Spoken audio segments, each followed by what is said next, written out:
कोलकाता में मैं एक पहले ग्रुप थिएटर से जुड़ा और वहाँ के कुछ प्रोड्यूसर्स डायरेक्टर्स उनके यहाँ जाता था मैं। बड़े बड़े डायरेक्टर्स सत्यजीत राय, गौतम घोष, मृणाल सेन और जो डायरेक्टर प्रोड्यूसर उनके ऑफिसों में जाता था। कुछ प्रोजेक्ट में मैंने प्रोडक्शन का काम सीखा, असिस्टेंट डायरेक्शन का काम सीखा, फिर एक्टिंग का काम किया। तो इसी तरह धीरे धीरे मुझे काम मिलते गए और जो काम आता गया मैं करता गया, ताकि मुझे सीखना था कि मैं एक फिल्म मेकर को जो आना चाहिए वो सब सीखा मैंने। राम राम सा खमागणी राजस्थान। मित्रों, आज मैं आपको एक ऐसी महान शख्सियत से रूबरू कराने जा रहा हूं जो विभिन्न विधाओं में पारंगत है। लेखक हैं, अभिनेता है, निर्देशक हैं। जी हां, ये बीकानेर के रहने वाले श्री मनीष व्यास जी। श्री मनीष व्यास जी का जन्म 8 सितंबर को माता श्रीमती कमला देवी जी व्यास एवं पिता स्वर्गीय श्री रूपचंद जी व्यास के घर बीकानेर राजस्थान में हुआ।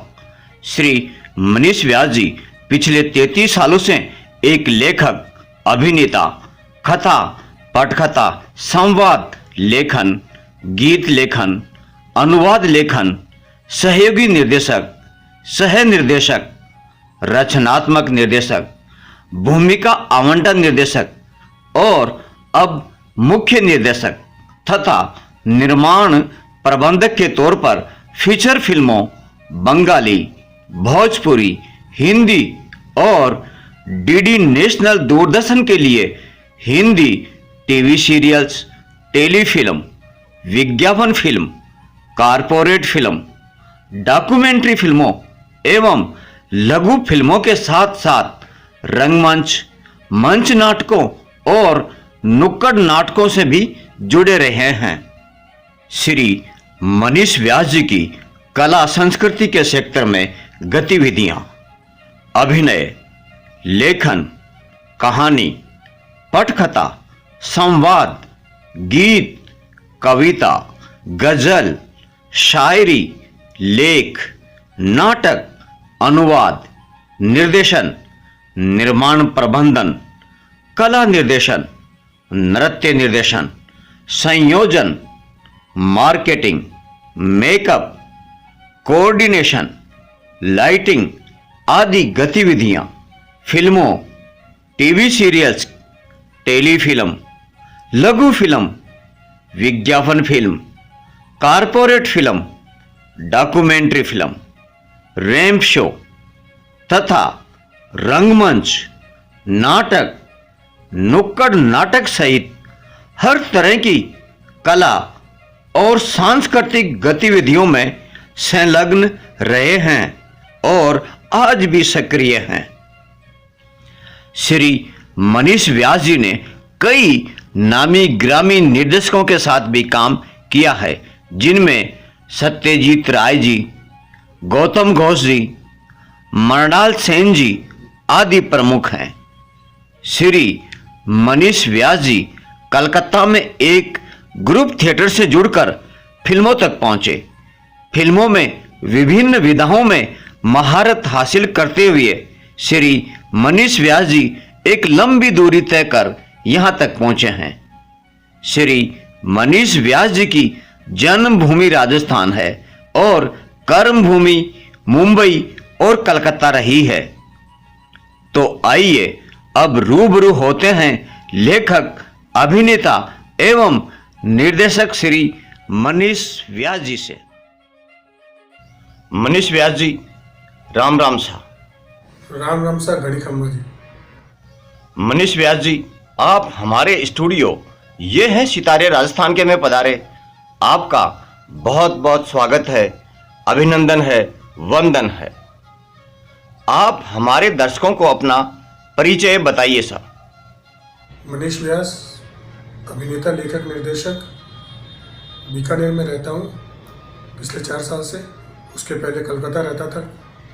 पिछले 32 साल से फिल्म इंडस्ट्री से जुड़ा हूँ, एक एक्टर के तौर पर, राइटर के तौर पर, डायरेक्टर के तौर पर।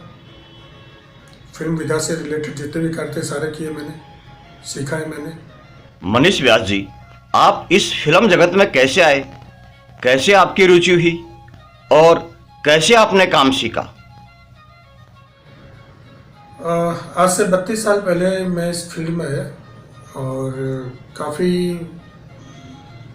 कह सकते हैं इसमें कि पहले से कोई ऐसा कुछ था नहीं कि मुझे ये करना है नहीं करना है, बस कुछ क्रिएटिव करना था, कुछ नया करना था, तो सीखता चला गया और आगे बढ़ता चला गया। कोलकाता में मैं एक पहले ग्रुप थिएटर से जुड़ा और वहाँ के कुछ प्रोड्यूसर्स डायरेक्टर्स उनके यहाँ जाता था मैं। बड़े बड़े डायरेक्टर्स सत्यजीत राय, गौतम घोष, मृणाल सिंह और भी जो डायरेक्टर प्रोड्यूसर उनके ऑफिसों में जाता था।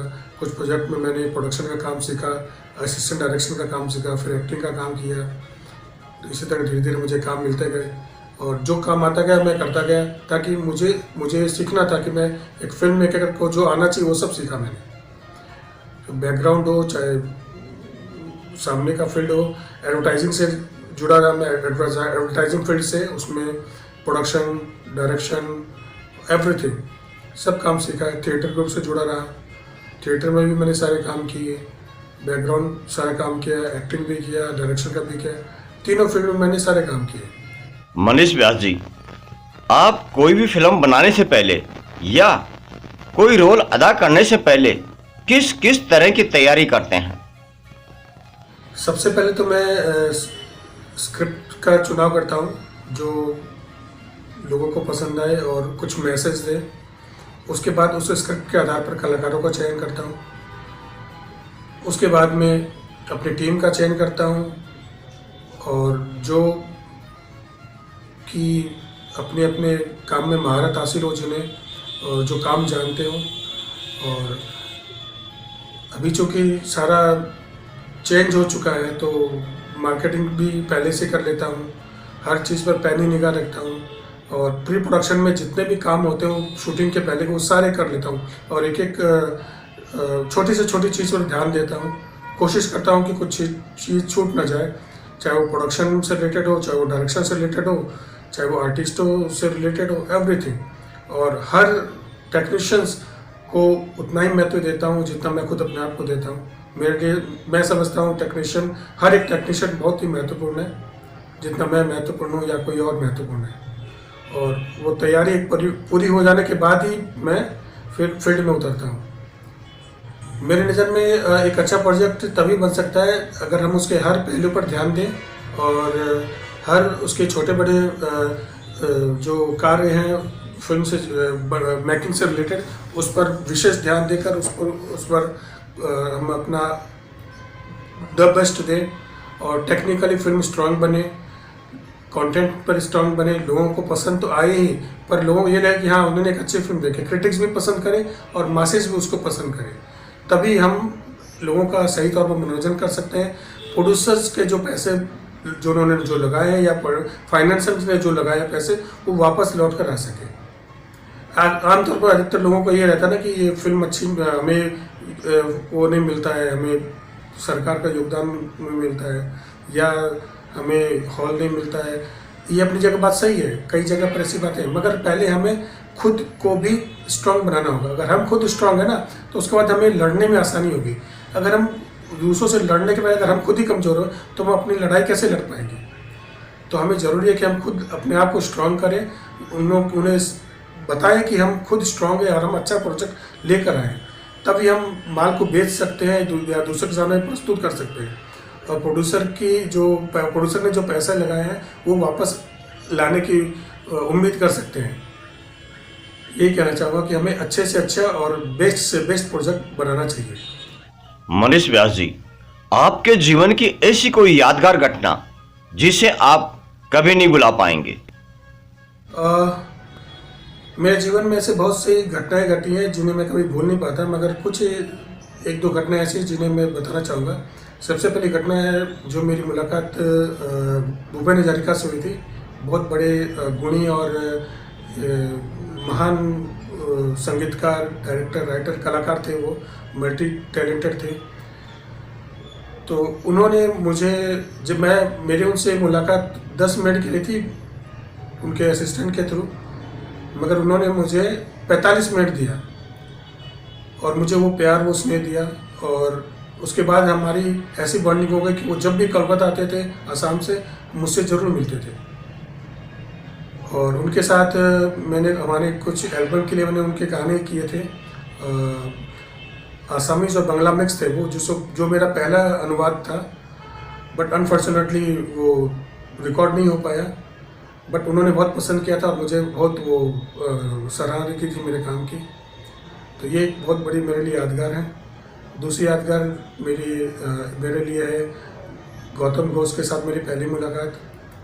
और इसके अलावा एक और मुलाकात है कि जब मैंने इरफान खान के साथ काम किया था, फिल्म था ये मुंशी प्रेमचंद, जो डीडी नेशनल बना था। तो उसमें मैं जैनेंद्र का रोल कर रहा था और इरफान जी मुंशी प्रेमचंद का रोल कर रहे थे। तो जब मैं शूट इरफान जी के साथ मेरा जब शॉट हो गया, उसके बाद जब हम लोग वापस आए शॉट देने के बाद, तो एक वृद्ध मिड एज के जो व्यक्ति थे वो मुझसे मिले और मुझे पूछा कि आप बॉम्बे कब जा रहे हैं। तो मैंने कहा नहीं, मैं तो बॉम्बे नहीं जा रहता हूँ। बोले क्यों?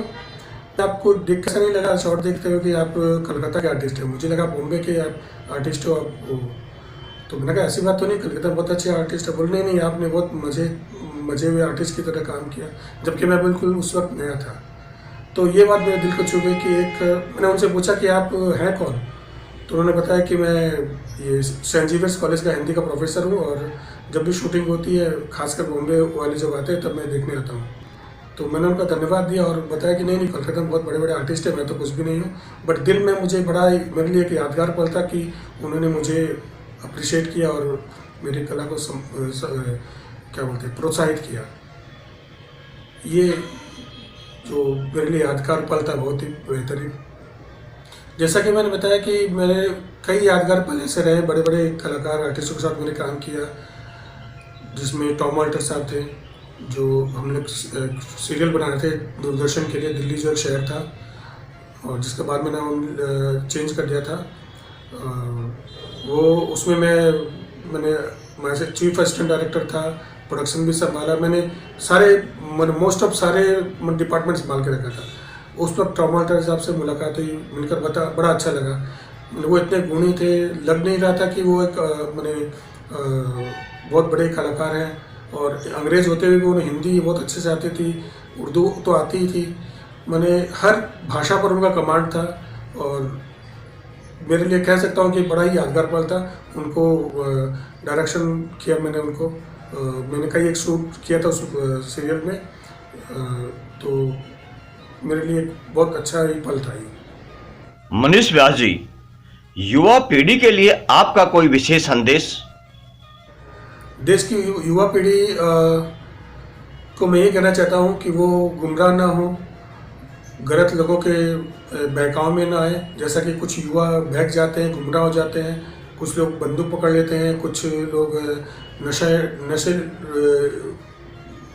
नशे के आदी बन जाते हैं और कुछ ऐसे बन जाते हैं जो एंटी सोशल के चक्कर में पड़ जाते हैं।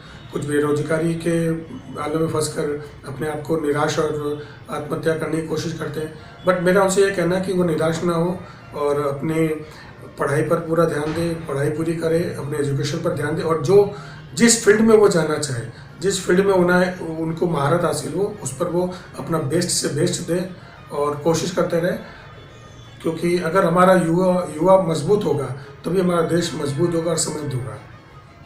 मनीष व्यास जी, आप लेखक हैं, अभिनेता हैं, निर्देशक हैं, आपकी सरकार से कोई विशेष अपेक्षा? राजस्थान सरकार से मेरी यही गुजारिश है कि वो जैसे बाकी की सरकारें फिल्म लाइन को जो सपोर्ट कर रही हैं, फिल्म इंडस्ट्री को सपोर्ट कर रही है, वैसे वो भी करें। जैसा कि महाराष्ट्र, एमपी में, बंगाल में, यूपी में, झारखंड में, बिहार में, सब जगह फिल्म इंडस्ट्री को विशेष अनुदान मिलता है और वहाँ पर शूट करने पर उनके वो नियम बनाया गया। अगर वो राजस्थान सरकार चाहे तो उनको फॉलो करके वो उसी आधार पर उनको राजस्थान की फिल्म इंडस्ट्री को भी उस तरह का विशेष अनुदान दे सकती है और उनको आगे बढ़ा सकती है।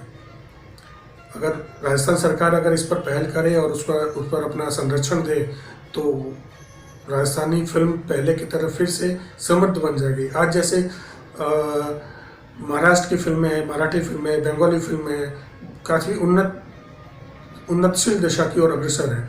इंटरनेशनल लेवल पर उनकी फिल्में जाती हैं। पर राजस्थानी फिल्मों का कहीं नाम नहीं है।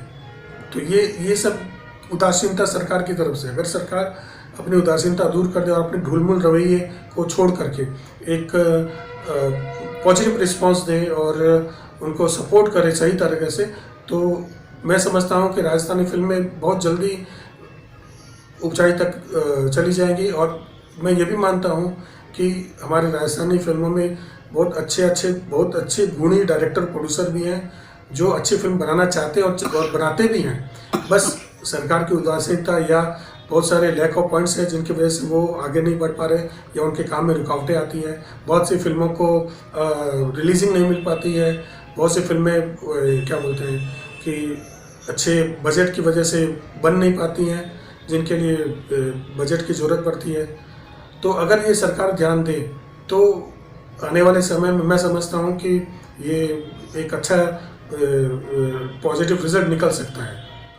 जैसे कि मैंने अभी कहा कि दूसरे राज्यों की क्षेत्रीय फिल्में इंटरनेशनल लेवल पर आगे बढ़ रही हैं, वो सराही जाती हैं, हमारी राजस्थानी फिल्में वहाँ तक पहुँच नहीं पाती और उनको वो मुकाम हासिल नहीं हो पाता। अगर हमें वैसा सहयोग और सपोर्ट मिले तो वो भी हमारी राजस्थानी फिल्में भी आगे बढ़ सकती हैं। और मैं समझता हूँ उसमें कहीं ना कहीं हमारी राजस्थानी भाषा का मान्यता न मिलने की वजह भी इसमें शामिल है। अगर सरकार हमारी राजस्थानी भाषा को मान्यता अगर दिलवा दे तो ये बहुत मैं समझता हूँ पॉजिटिव रिजल्ट निकल कर आएगा सामने। लोगों को पता चलेगा कि हाँ हमारी फिल्में भी लोगों तक पहुँचे। हालांकि हमारे राजस्थानी कल्चर और हमारी राजस्थानी वेशभूषा, राजस्थानी म्यूज़िक बॉम्बे फिल्म में या दूसरी जगह पर लोग यूज़ ले रहे हैं, मगर पूरी तरह से हमारी फिल्म वो उभर कर नहीं आ पा रही है लोगों के सामने में। जैसे पंजाबी आ रही है, मराठी, बंगाली, दूसरे गुजराती, इस तरह की दूसरी क्षेत्रीय भाषा की फिल्म आ रही है और उन्हें वहाँ की सरकार से संरक्षण प्राप्त है, यहाँ पर नहीं है। और तो और मैं ये भी कहना चाहूँगा कि सभी क्षेत्रीय भाषाओं को ये राष्ट्रीय भाषा का माने दर्जा हासिल हो चुका, पर राजस्थानी भाषा को अभी तक वो ऐसा दर्जा हासिल नहीं हो पाया है। यहाँ तक कि नेपाली भाषा को है। मैं बताना चाहूँगा कि मेरे कलकत्ता में एक फ्रेंड थे, आज से इस बात को 15-20 साल हो गए, वो नेपाली भाषा परिषद के थे अध्यक्ष। वो कहते थे कि जब हमारी नेपाली भाषा को यहाँ पर मिल चुका है तो आपकी राजस्थानी भाषा को क्यों नहीं मिल रहा है। तो ये एक बड़ा ही दुखद विषय है। तो सरकार को इस तरफ अपने ध्यान देना चाहिए। वो हमेशा वादे तो करती है, हमें पढ़ने को मिलता है, काफ़ी लोग जो हमारी इंडस्ट्री से जुड़े हैं या राजस्थान से जुड़े लोग हैं वो इस बारे में कोशिश करते हैं और सरकार को कई बार ज्ञापन दे चुके हैं। इसके लिए काफ़ी मुहिम चला के रखी है, मगर फिर भी सरकार इस ओर अपना ध्यान नहीं दे रही है। अगर सरकार इस ओर ध्यान दे तो कुछ अच्छा रिजल्ट सामने आ सकता है और सबको हो सकता है इससे फ़ायदा हो, हमारी राजस्थानी फिल्मों को फ़ायदा हो और हमें वो पहचान मिले इंटरनेशनल लेवल पर, हमें राष्ट्रीय स्तर पर जो अभी तक मुझसे वंचित है। मनीष व्यास जी, आप हमारे स्टूडियो ये हैं सितारे राजस्थान के में पधारे, आपका बहुत बहुत आभार, बहुत बहुत शुक्रिया। राम राम सा घड़ी खम्मा जी। दोस्तों, हम शीघ्र ही फिर लेकर आएंगे एक और नया राजस्थानी कलाकार। जब तक आप देखते रहिए आपका अपना कार्यक्रम ये है सितारे राजस्थान के। राम राम सा खमागणी राजस्थान। जय हिंद, जय भारत, वंदे मातरम।